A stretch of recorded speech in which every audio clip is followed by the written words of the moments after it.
ารย์เนาะเอมิเสวาสันติสุขมื้อนี้น้องจะมาสาธิตเกี่ยวกับการสวนถ่าย สบายดีพอซื้อยังดี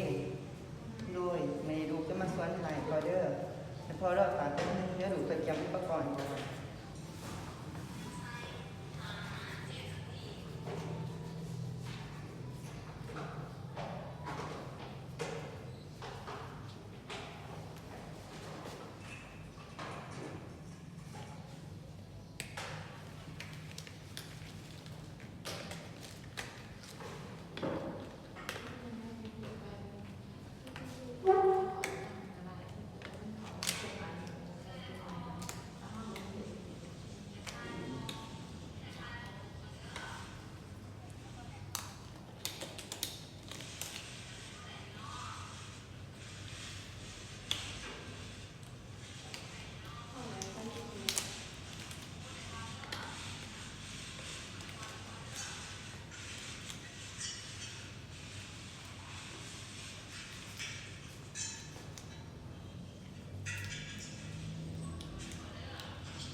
ทุกอย่างมาสุด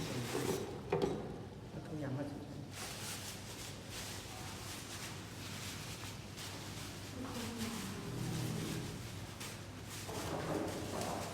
ใส่ผ้ากันเปื้อน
ดิโร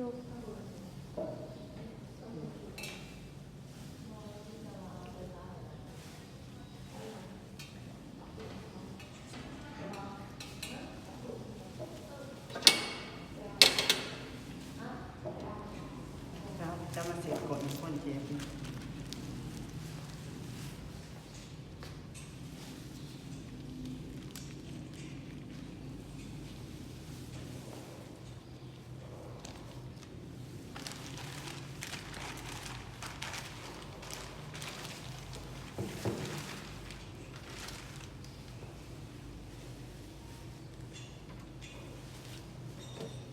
แล้วก็จะเสียหัว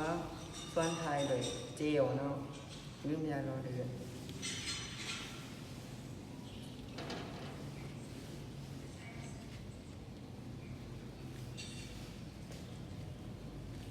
แล้วก็จะทองนำอยู่1,000 ml หรือ1,500 ml เนาะ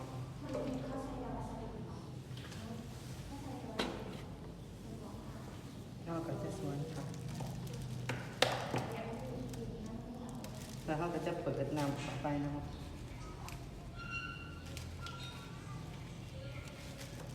เป็นจะได้พอมีการเจ็บท้องอยู่บ่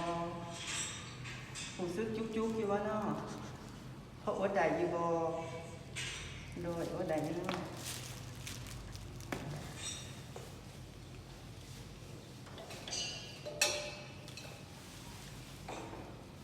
แล้วเขาจะเอายามาให้คนเจ็บขาเนี่ย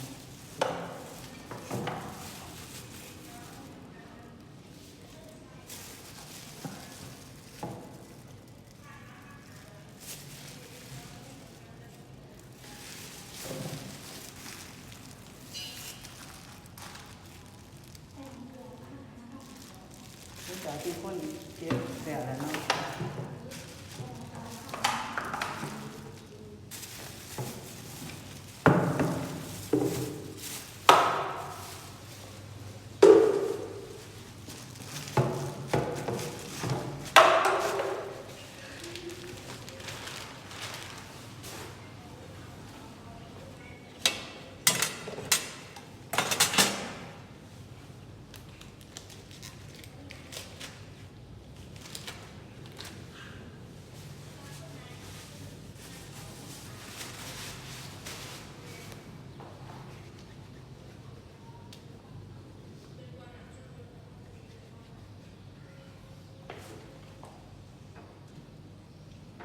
เลยหลังจากที่คนเจ็บ